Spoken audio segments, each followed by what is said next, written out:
tous mes auditeurs français, cet épisode est en anglais parce que malheureusement Thomas ne parle pas encore français. Ceci dit, je vous conseille de faire l'effort parce que c'est vraiment un épisode exceptionnel. Hello everyone and welcome on Fitness Logic Radio. I am your host, Nevin Barnett, and on today's podcast I have the pleasure to welcome Thomas Campidell. Thomas is a psychologist, an online entrepreneur and a personal trainer. He also hosts the German version of the Menno Henselmans PT course. I consider Thomas as one of my friends and I truly appreciate spending some time with him. He is extremely knowledgeable, open-minded, humble and curious, the perfect mix for deep, meaningful conversation. On today's episode, we speak about the impact of social media on mental health and well-being, bringing up children in this context, but also about the psychological issues related to dieting. An awesome episode. I know you will get some valuable information out of this podcast. Don't hesitate to leave 5 stars on your app to help me invite other amazing guests. Have a good listen and enjoy.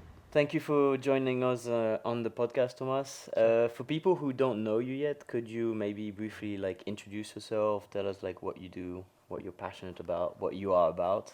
Mm-hmm. So my name is Thomas Campidell. I'm originally from Italy, but now currently live in Austria. I'm passionate about psychology and fitness. Those are my two main passions. So I've been in fitness for around 6 years now, where I've been doing work in. And my background is in psychology, so I have a master's in psychology, and I'm pursuing a PhD in psychology. So I'm doing research and also doing teaching in psychology as well. Plus, I'm the tutor of the German Henselmans PT course, which is a certification program for personal trainers. Yes, and it's based in German, right? It's based in German, yeah. Okay, perfect. How did you get actually into fitness initially? Were you doing sports when you were younger, or? Kind of indirectly. I was actually having a pretty tough youth, sort of completely non-fitness related. So I was drinking a lot, smoking a lot, eating junk food a lot. It was funny because I've known Thomas for a few years, maybe 4 or 5 years.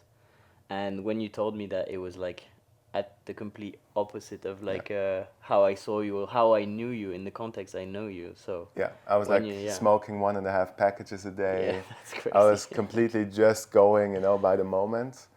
And at around 20 or 21, I quit smoking. And around that time, I also started with sports or with doing regular workouts. So I started with all the P90X and home workouts and kind of liked it because I lost a lot of weight. I felt like, okay, the discipline really helps me, and complemented, basically filled that lack, which I filled with drugs before, maybe with smoking and drinking. And so I kind of naturally went from these home workouts towards more, this is nice, I want to optimize this, I want to analyze this. I always wanted to understand how things work. That's sort of my research mind that wants to analyze how everything works.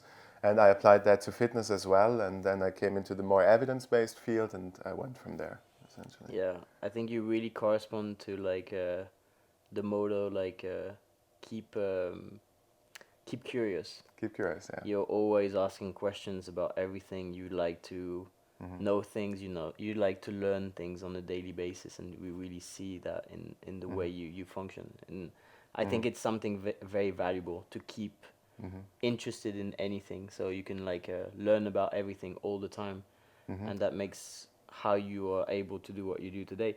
How did you discover Menno actually? How did you get in contact with Menno initially?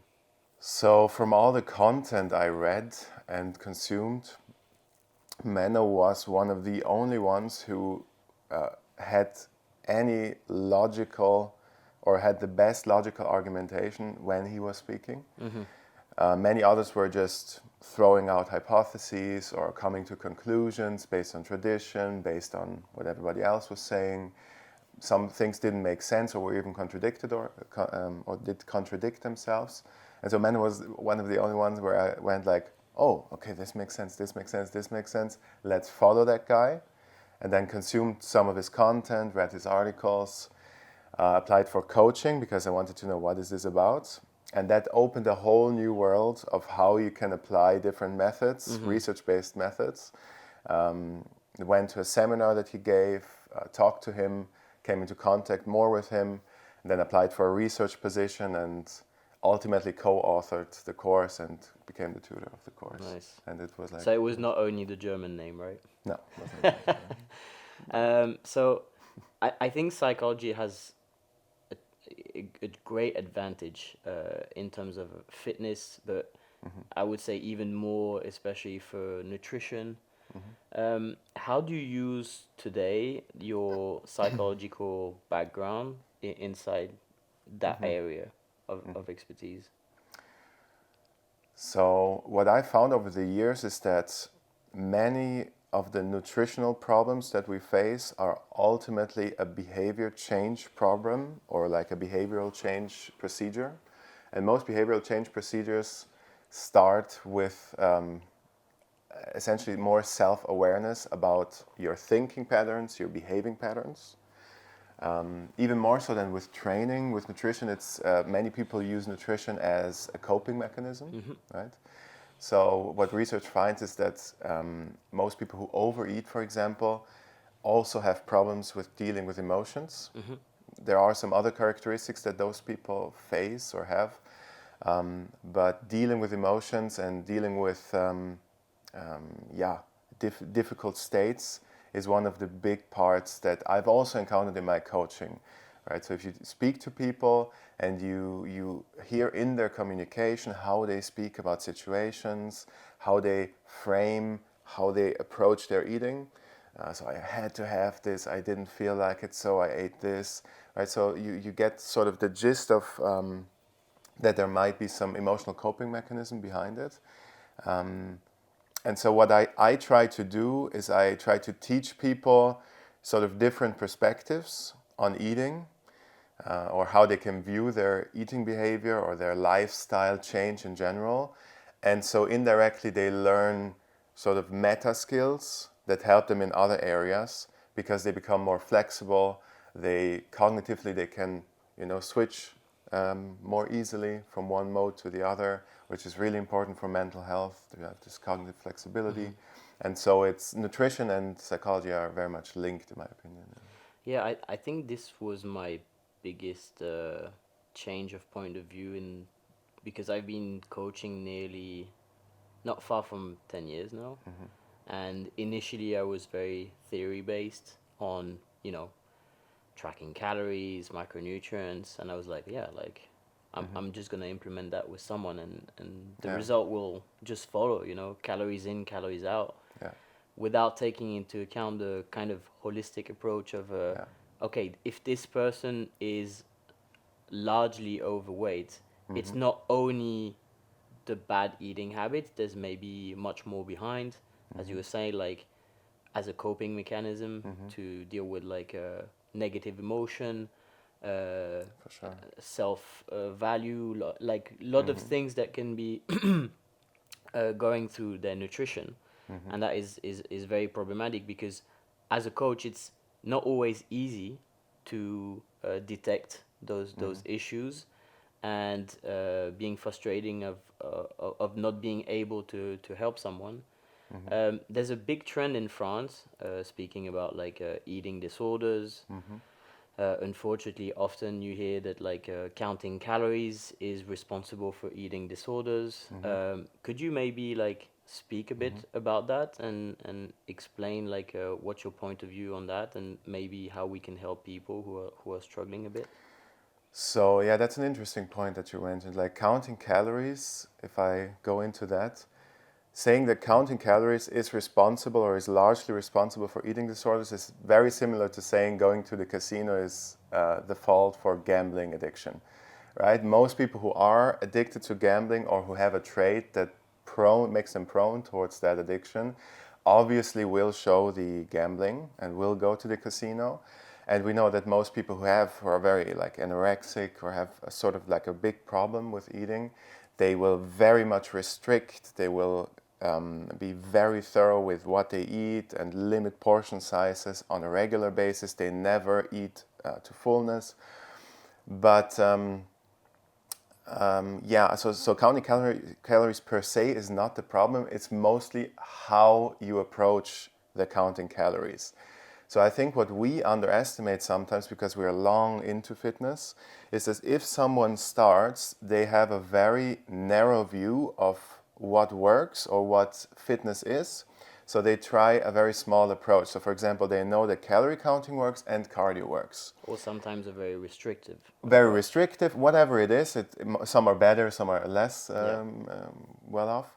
But you try that, you get results, and then your brain says, okay, in order to get this result, it makes the connection, I have to do this. And so you miss all the other principles, all the other ways you could have gone there. And so if you're not open-minded about learning or thinking about different things you could have done to get to the same point, you might have had the unfortunate situation that you did something that was super unsustainable. I had some of those periods as well, where I would say, like, I did count too many, or I was too rigid with my caloric intake, did too many workouts, too much cardio, which was unnecessary.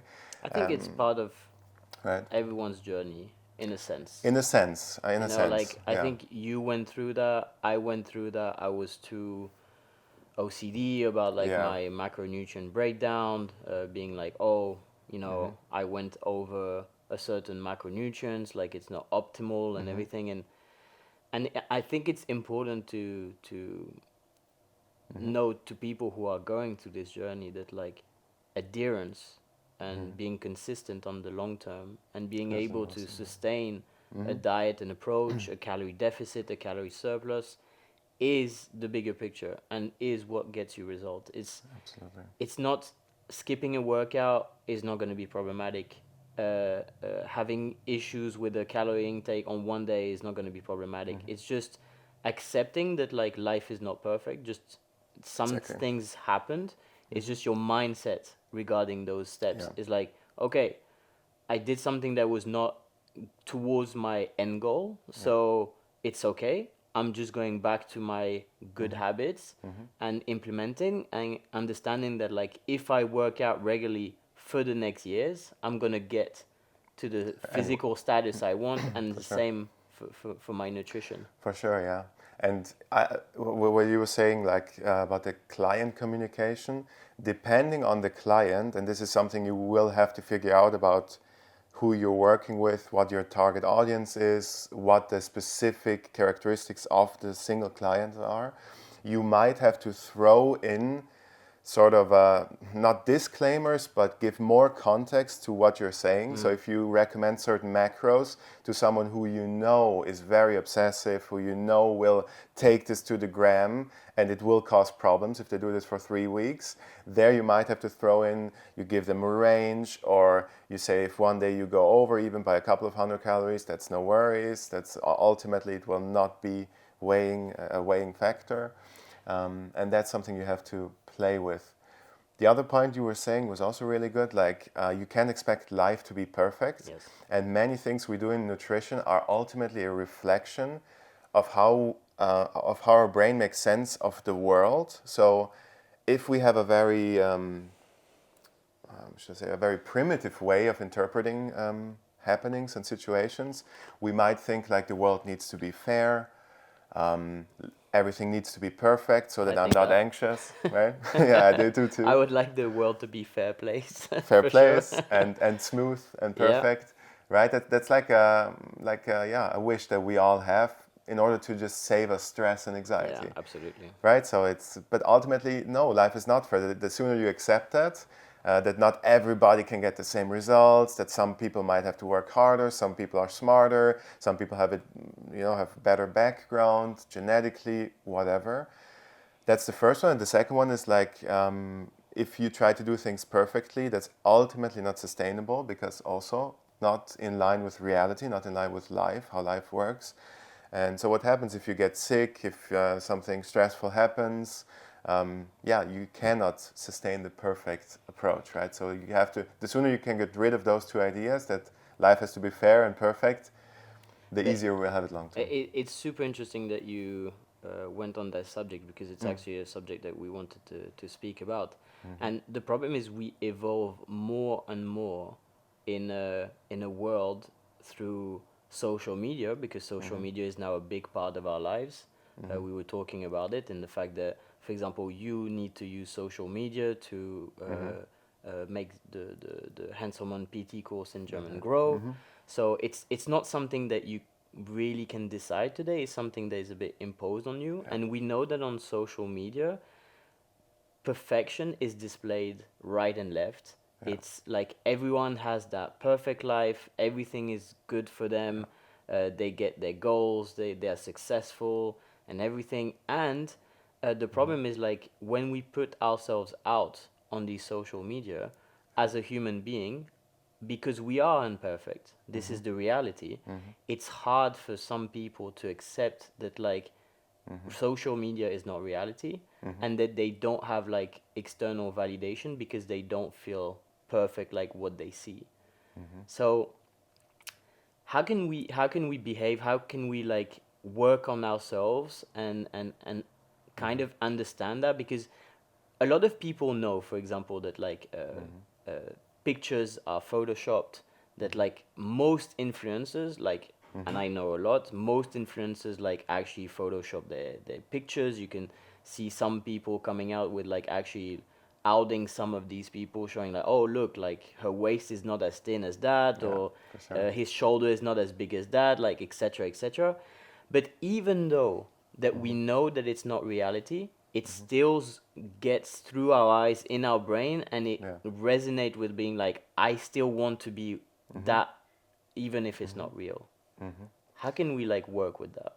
Yeah, so you touched on a few different points. So I think similar to counting calories, social media per se is not the problem. It's just something that we developed, or some sort of in-between step before another technology that will arrive. And so what I think needs to be taught more in society, especially for younger people, is that they need to have the skills to navigate their own social media journey. Because depending on the person, we know that some people are more prone towards what you said, that they get very anxious, very stressed, have very low self-esteem due to the insecurity, right? So, so while if you do research, for example, and you see social media has, for example, I read a recent study where social media has a net effect on average, right? So it's not positive, not negative, but that doesn't tell the whole story, because some people benefit from it because they can stay in social contact, if we think of COVID, but also some people really suffer from it. And since we are social creatures, I think the skills you have to learn if you're unsatisfied, insecure, feel like you have a problem with social media, is you have to understand that you're a social creature and your brain always is scanning for your social environment.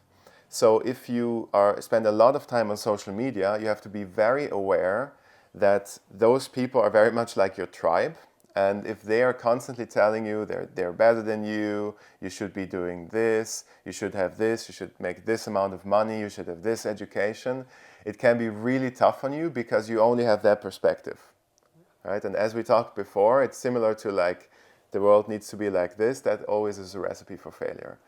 So I think what you need to do, or what you could do, is basically learning different perspectives. So the more you talk to people in real life, like I'm talking to you, it's always different than interacting on social media, right? Yeah. So you see the background.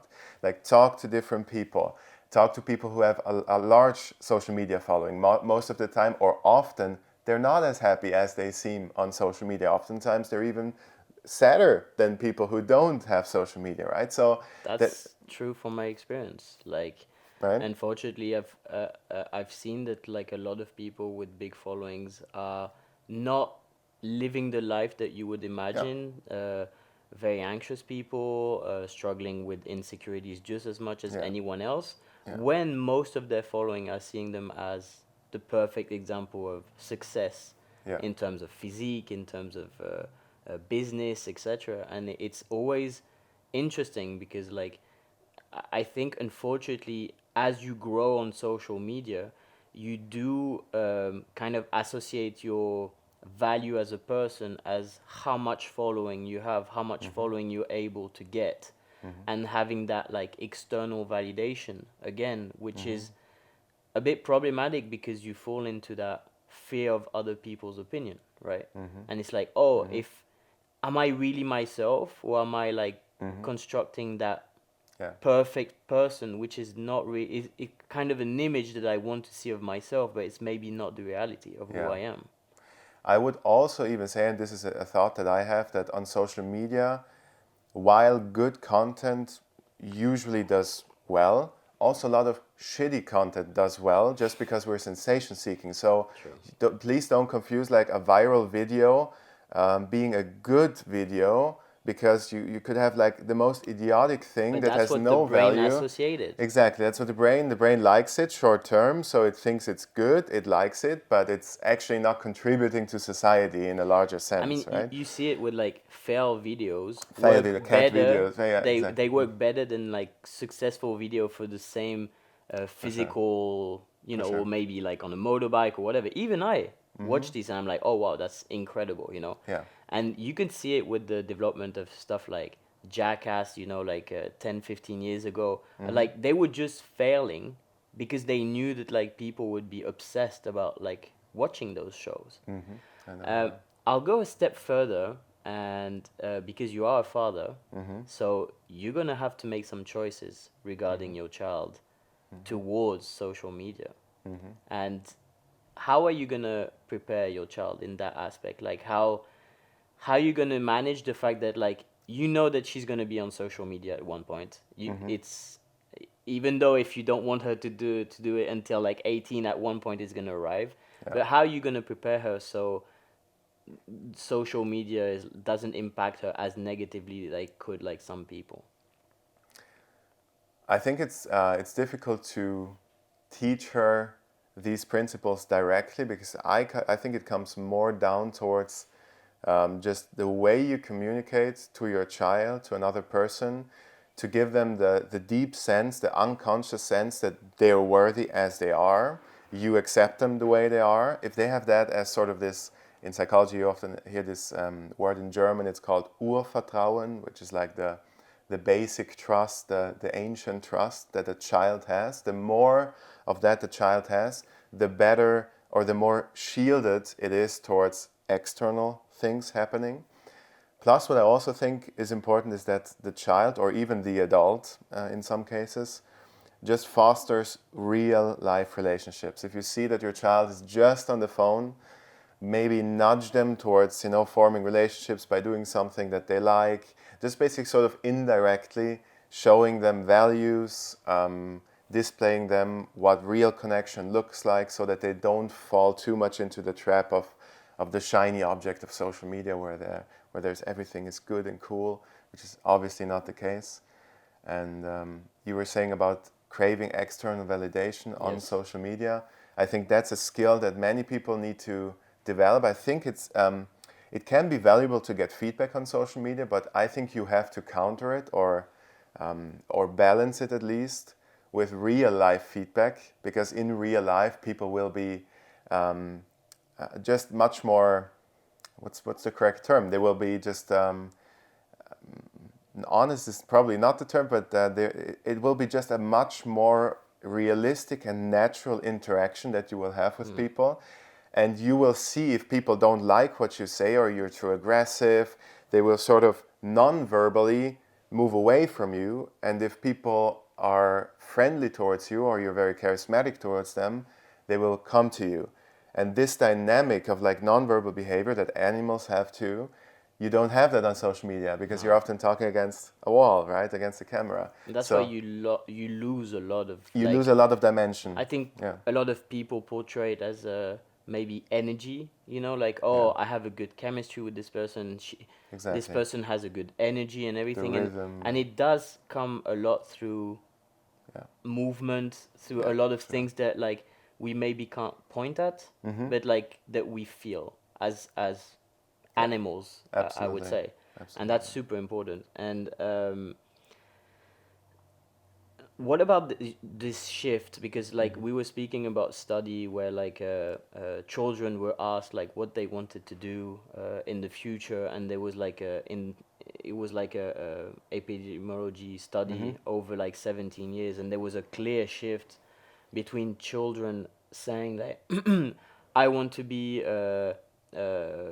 like I want to be able to travel. I want to have like stay with my friends for the rest of my life. To now, a lot of children would say that they want to be famous. You want You to be know, famous, yeah. and I feel like it shows kind of a bit the problematic as a society where we're slowly shifting to, Yeah. where being famous is seen as something that is like a true success or true, like the end goal. When, again, as we just said, being famous is not always the recipe to being happy in your For life. sure. Yeah, that's really interesting. The people or the children say they want to be famous. I think that's why education is so important, because in education you learn different perspectives. You learn that not all famous people are happy. You learn that not fame. Um, Maybe you have a very naive understanding and associate fame with something you like doing. Like, for example, you as a child, you might think that you need to be famous in order to go to a nice restaurant, or in order to travel, or in order to have like a nice relationship, which is complete nonsense, right? The most happy people sometimes are not famous at all, or oftentimes are not famous at all. Yeah. And Live secretly, live happy. live secretly, monk-like, very in a And cave do you think somewhere. it also comes down also to the fact that maybe they see their parents idealizing these famous people, and then they tell themselves like, "Oh, my parents are obsessed about these people, or they always put these people in front, like, oh, this person goes to there, or this person does that," and then they tell themselves, "Oh, yeah, so That's I the way. need to be." That could be something if the parents have like the child usually. Um, so the child usually adopts not what the parents tell them. So if the parents tell the child, "You don't need to be famous. You do this, and you'll be happy," that's not as powerful as what you as a role model do yourself. So if you as a role model tell that to the child, but you yourself are like, "Oh my God, Kim Kardashian is so amazing," and like this fitness model, I want to be like that. That the child will notice that, will notice it emotionally in you, non-verbally, it will adopt it, and it will internalize it. So if as an adult you find, or you find that you've been idealizing many figures on social media, the best thing you can do is educate yourself about psychology, get more self-awareness, do a lot of work on yourself, because then you will notice those belief patterns. You will go like, at some point, you will go like, "Oh, that's where this comes from," or that, "Oh, I think this, and this is probably not true," right? So the more you can actually through the scientific process of questioning your beliefs, which is super important. The things you believe that are true, or "I have to do this in order to get that," always just be on the lookout. If you say something like, "Oh, but you need this to have that," or "I can't do this because of that," or "I need this because of that," that's oftentimes a belief that is not true, or Limiting belief. or either limiting, or just simply disconnected from reality and false, statistically false completely. So you can go evidence hunting. That's what in cognitive behavioral therapy you often do. You make people aware of the beliefs that they have, and then you have them list them out, and then as a homework you try them to disprove their beliefs and see if they can in a week find lots of evidence that disproves that belief. And that's how you get different perspectives on things. So for people who would be, wanting to try to know themselves more and like maybe detect those like limitation they have through their mind, would you point them in any direction on how to start that work on themselves in self-development, like through maybe daily habits or like books or Yeah, like a I mean, way of thinking? yeah, there are many nowadays. There are many different portals that you can access that and work on self-development. So some that off the top of my mind, there is meditation practices that can work on this indirectly. You can read a lot of books. Make sure that the authors themselves is someone where you say, "Oh, this looks like a balanced, wise person," and is not a very. I would stay away from very loud people, very how should I say this, noisy people who shout in your face. That's generally not a very wise person in my experience. You can read books, you can talk to people more. That's very underestimated. Just talk. It's very uncommon nowadays that we talk about our problems or our visions, right, with friends. Depending on your friend circle, you might just shoot the shit, joke around, but it's really important also to have deeper conversations. So friends or therapists, coaches can point you in a direction depending on the field you want to work in. So you might, for example, have a specific problem that you want to work on. You get someone to help you with it. Doesn't have to be a therapist. It can be a coach in a specific field, and that connection or that can always teach you more about yourself. So the more things you try, the more you will see, oh, this is kind of not like me. I should go more towards this. Oh, this is somewhat me, but let's try again. And then this is sort of this process of coming to what's authentic to you is accelerated the more people you talk to, the more different things you learn, and the more different things you try. And you were saying like a starting point, just pick something you like. If it's a hobby, if it's fitness, right? Just pick something where you say you can develop in that area and talk to people, delve into it, learn more, because in learning a specific subject, you will always learn about yourself as well. I think it's very valuable what you say is like basically create conversation within yourself, with yourself, or with other people. Or with other to people. Be in this process of Exactly. questioning belief, questioning Exactly. yourself, and through that questioning, developing yourself on the long term. It's really interesting. This is something that's not very often talked about in society, but the most important conversation you have with yourself, those micro conversations you have with yourself every day. If you go to work, what does your brain say? Oh my God, I hate this. Why do I do this? But you ignore it, right? And you go on with it. You think it's normal. You think maybe you've learned it. You've conditioned that this is a normal behavior, right? A normal micro conversation that people just have. Or just be aware of those micro conversations. How you talk to yourself, how you talk to others, because that can uncover, that can shift you over time. I actually want to speak specifically about that. Can you explain us the difference between who we are as a person and who that voice is in our head of like, can you explain the difference so people can understand that like what they tell themselves in their head is not always the person they are, it's just the person they think they are, and it is a difference and you can work on that. Because you were talking about self-talk, negative self-talk, Exactly. the fact that I think very important, you shouldn't speak to yourself in a way you wouldn't speak to other people. Exactly. Right? Yeah. The other people that you love. Other right? people that you care about, right. So this is a very complex topic and has to do with identity, how the self works. But what I can say is that everybody needs, or not needs, but automatically has sort of a story or multiple stories, how they see themselves, what kind of person they are. And since ancient times we think in stories, each of us has a story. I'm this kind of person because I did this. I am proud of myself because I achieved that. I'm not proud and I'm ashamed of myself because I did this. And the funny thing is that there is no objective true story. There is no rules in the story. And that's the powerful thing, that over time you can become aware of the story, the big one, and the small one, the small stories you tell yourself, because you have bigger stories and smaller stories.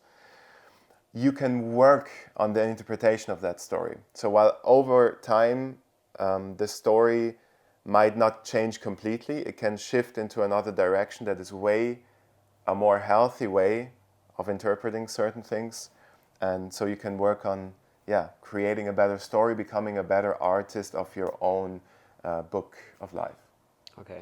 Right? Yeah, I think it's really interesting, and I think for me it's something that I've been suffering for years of like negative self-talk, being extremely hard on myself when I'm not able to achieve something or do something, or not being enough productive, or not training hard enough, or not like Yeah, exactly. being good enough with my nutrition or my lifestyle and everything.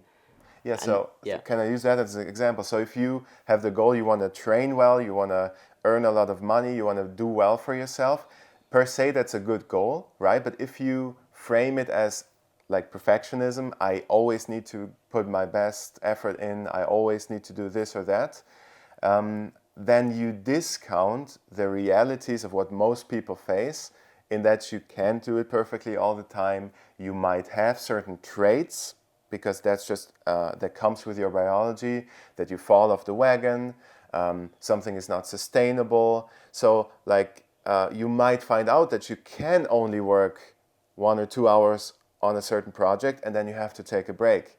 But if you are in a perfectionistic mindset, then it needs to go further and further and further, and you lose track of your like emotional state. You might get burned out, get depressed from it. So it's a constant balancing of forming your story, and but also getting taking into account the feedback you get from your brain, your body every day. Sort of like a self-management. and there's also like just like training a kind of progressive overload in the Exactly. sense that Exactly. I speak with some of my clients in mentoring, and they ask me, but Nevin, like, how do you do so much like different stuff, or like how are you able to have your coaching, to work on the course, etc. And I tell them like I build my capacity to where I am today. I've been doing this for years. I wasn't as productive years ago. It's just that now I know a few things that I need to implement. Like, for example, I always, so I have my agenda. I put tasks that goes from 60 to 90 minutes on a specific task, which actually is something we can see in Menno's book that he speaks about. And I know that like after 90 minutes on one single task, I lose productivity. So I just shift my interest to something else. So I have less decision fatigue or like willpower Yeah. in a sense, Depletion, and it helps me to do a lot of different tasks. Yeah. And but it's something that I couldn't do initially. Initially, I would do maybe 30 minutes or 60 minutes, but Absolutely. people lose track also of what is real productivity in that regard, in the sense that we start going to school as children and we go in France, it's 7 or 8 hours of class a day, and people think like, oh, so that's what I have to do for the rest of my life, and that's the Yeah. capacity of a normal human being, Yeah. is to be able to be focused 7 hours in class, when we know as we grow up and we are more honest with ourselves in a sense that you can't be productive and create for 7 hours in your day. Yeah. I mean, you're a hard worker. You do a lot. You translated the course, adapted, and you do all that. I know that some days would be better than others, but you can't stay like on your chair 8 hours translating something. It's just like you would lose your mind, right? Absolutely. So I think that is really good to understand that like first it's you get better over time, but also as you said, like you need to learn like what works best for you, because as individuals we have to do things sometimes a bit differently, like some people are a bit better in the morning, some people are a bit better in the evening, and finding what works the best for you, I think is Yeah. super important. And also, I think many people, if you were touching on, you do all these things. That's just a snapshot of someone who has been going on a certain journey for 10 years. Yeah. Right. So the problem is, if you say that, like, how do you do all these things? People have the need that they want clarity in Yes. what they have to do right now, so that they can be there. Give me a list. Give me a list what I need to follow, just do, yeah. and then I'm there. That's a basic need, certainty, the need Yeah. for certainty, right? So we underestimate like how many different steps it takes, how organically and naturally this develops, right? You try one thing, you get this opportunity, then you do this for a while, you incorporate another thing, and then suddenly 10 years later you have this project, you have But this work, and it looks like, oh my God, you're doing all those things, but it's always one step at a time. I think it comes from the way that like as humans we simplify things. We simplify it, like certainly, yeah, we like to for do sure. lists because like it's the easiest way to explain to someone how to get from one point to another. Sure. But on such complex subjects, there's no one list. There's, as you say, there's so many options at each step of like the decision making process that you can go through. It was funny because we went to do an escape game the other day, and we did have a list that was kind of like not easy to cheat follow, code, but it's still a list. But they had to do that because if not, if you don't have that basic list, like there was so many options in that room, so many locks so many and everything, riddles and that we would have been we could have done it, but not in the hour that you have inside the room. It would have taken us so much longer because of the complexity of the puzzle, right? Absolutely. So having that guideline is maybe nice at the beginning to set exactly. yourself like in a way of like, okay, my pathway for thinking, for questioning myself starts with this, but then accepting to, you know, go in different directions. Exactly. Like, If we bring this back to fitness, so it might have maybe come off that we that I even said that you shouldn't have like ideals or models in the fitness field, for example. But that's absolutely not true. It's just how you conceptualize your ideals, your models. So the way you think about them. If you think about them as I need to be like them, then it might be problematic. But if you get inspiration from that person because they are a very hard worker in that field, the other person is very inspiring because they're very calm and wise. or just the way they communicate and help you in your process. Right? So what I like to think of ideals or of people that inspire me is I don't have like one person that inspires me. I want to be like them, but I look for people that inspire me just because I'm drawn to them. And I try to ask myself, what kind of traits does that person display that I want to adopt over time? And then you have sort of this mini tribe of people that you can look up to and that you can slowly work on incorporating that in your own behavior. And it won't be perfect, it won't be fast, but you will create then your own path in fitness, in life, whatever you choose to do. I'm a bit disappointed because I thought I was this person for you, Thomas, and you just wanted to emulate I me have to and just. disappoint you. I know you post like often stuff about like stoicism, like in psychology and everything.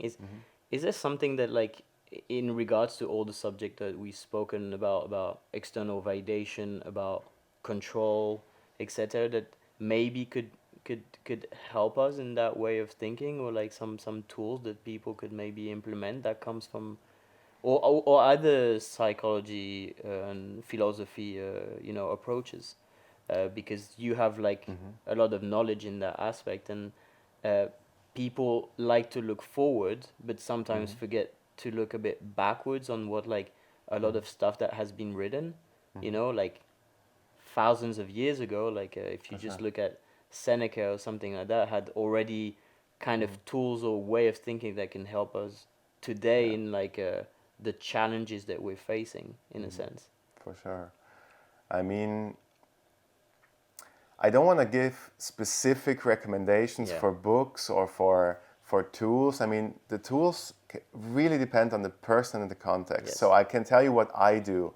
If I have a specific problem or a specific phase in my life, I'm the kind of person that just consumes as much quality content in that area as I can. So for example, I'm interested in relationships, so I will read everything I can get about relationships. I have research papers, all the good books on it.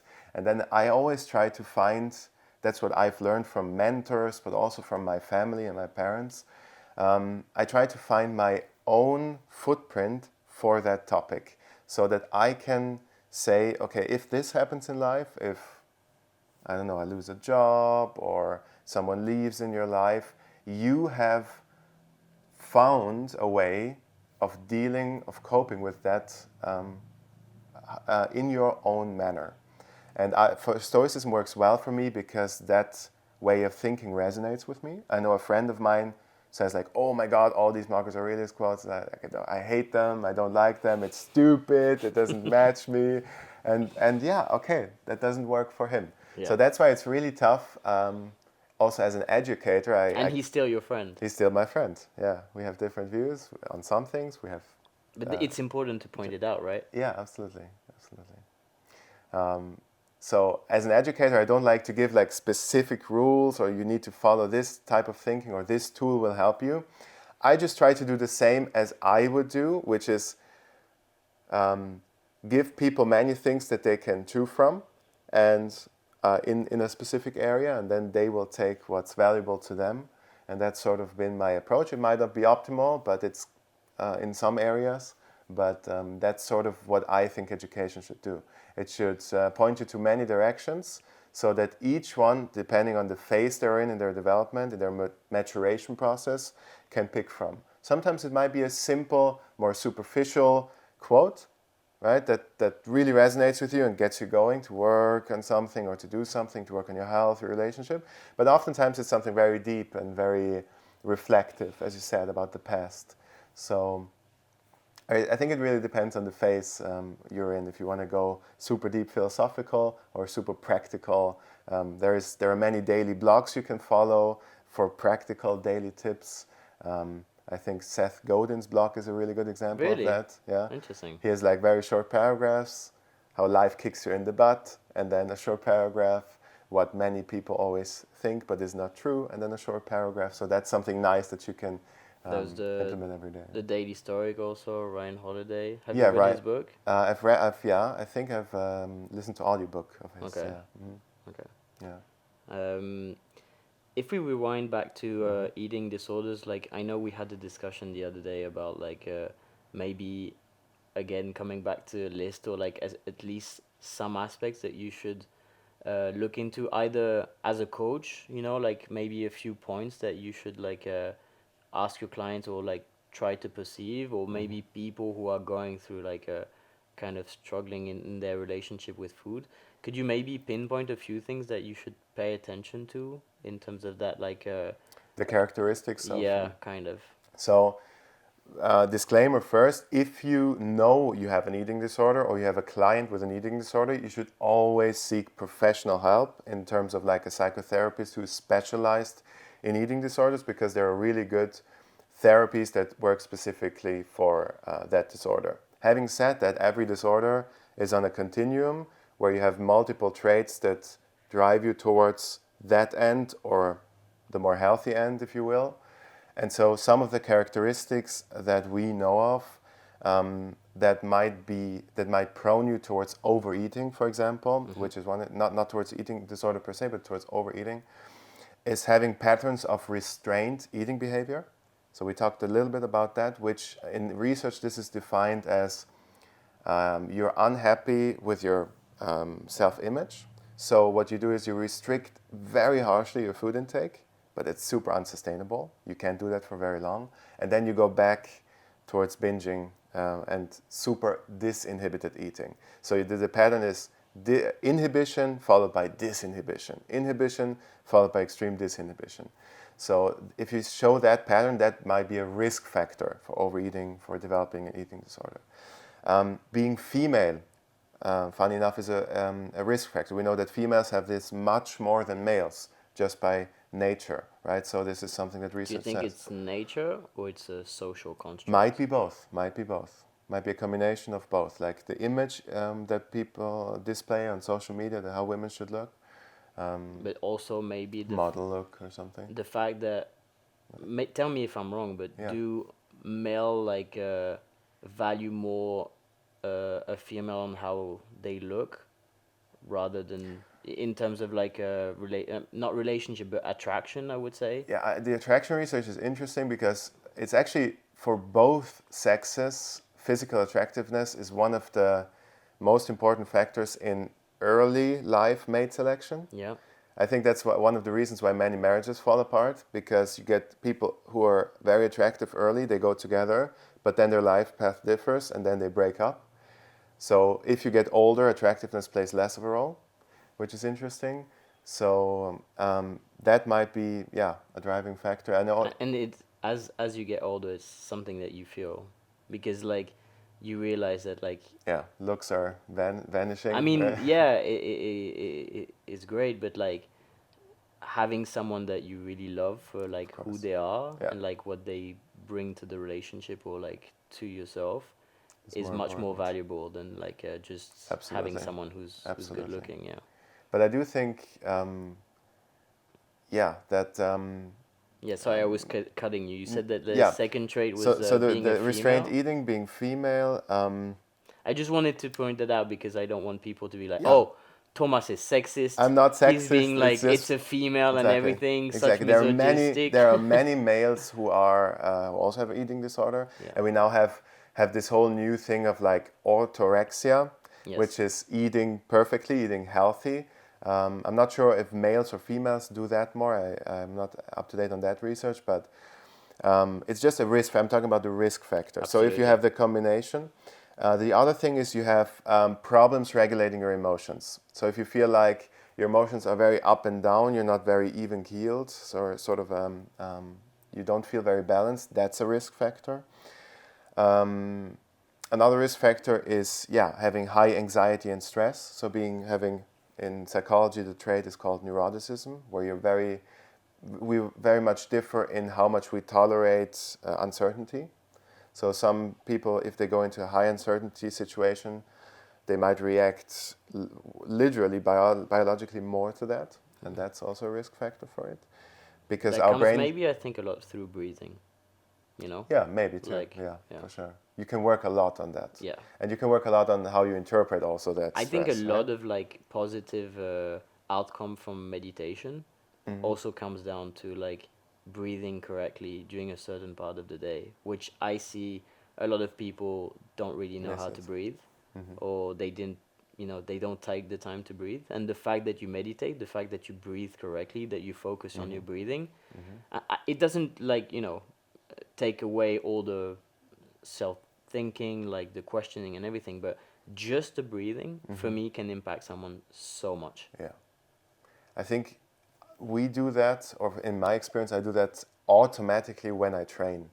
Because with exercising, it's sort of like a meditation where you get, you have to be very conscious in what you're doing, you have to be present, and you have to watch your breathing. But for all the people that I've seen, I could really see a difference between like some people who do that in certain activities without thinking about it, or even some people automatically when they get a bit anxious and everything, they like they're like, okay, I'm just gonna breathe and everything, and they feel better. But some people don't, and they never do, and then you're like, breathe, and they start breathing like I can't, like I can't like take a 4-second inhale, pause, 4-second exhale, and you're like, okay, so we're gonna start by that, and that's gonna be the initial, the basis for the rest.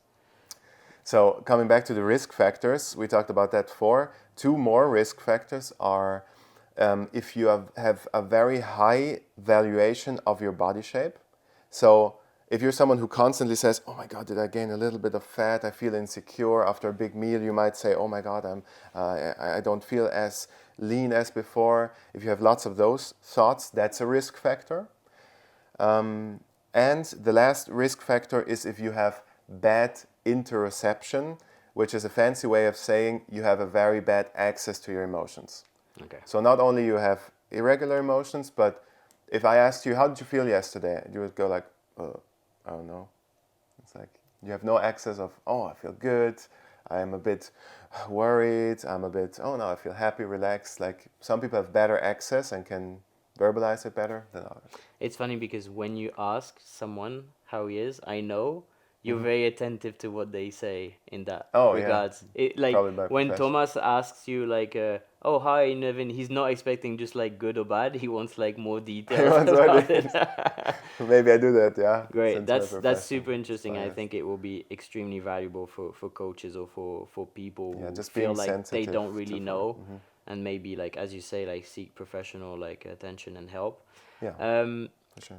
As a last question, if you would have like one like tip or something that you would like to share to people, and something maybe you would recommend them to implement in their life, or something that has been helped you, just a general advice that you would like to give to people. It's hard to give general advice because we talked about so many different topics, but one thing... It doesn't have to do anything with what we talked. It can be really anything you want. One thing that really comes to mind is I recently read a book of Alex Hormozy, which is a sort of social media rising star, right? Yeah, marketer, business guy. But he started, like his book, he starts with, there are no rules. And there are no rules, that's such a powerful statement, because I think that covers so many aspects. If you tell yourself that mantra, you cover beliefs, you cover your behavior doesn't have as strict of a list in the negative sense as you might think. You can do things differently, you can think differently, and ultimately you can live a different life if you want to. So by knowing that you make more of the rules than there are actual rules out there, obviously there are laws, but that's a very powerful way of, or very self-empowering way of thinking. Like, there are no rules, so I decide, I am the maker, if you will, of my own destiny, essentially. And I think it's a great motto to go by. And even though, as you said, like, we have laws, you can see in the reality of the world, some people go around that still. You know, like, there's laws, but people are still able to find, like, different options and everything. Exactly. So it's true that, like, if you don't have this, again, a kind of a limitation of being like, these are the rules I living in the society I am, or in the social construct environment that I have, it can really help you to like change or like go beyond where you think you could go. Yeah. Don't be afraid to delve into different social concepts, different books, different... Question everything. Question everything. Question Great. everything. Thank you so much, Thomas. I will put obviously like all your links in description, like for your social media, so YouTube. I hope you're gonna launch some videos. I will. Perfect. I will get on the YouTube. You have some great articles on your website.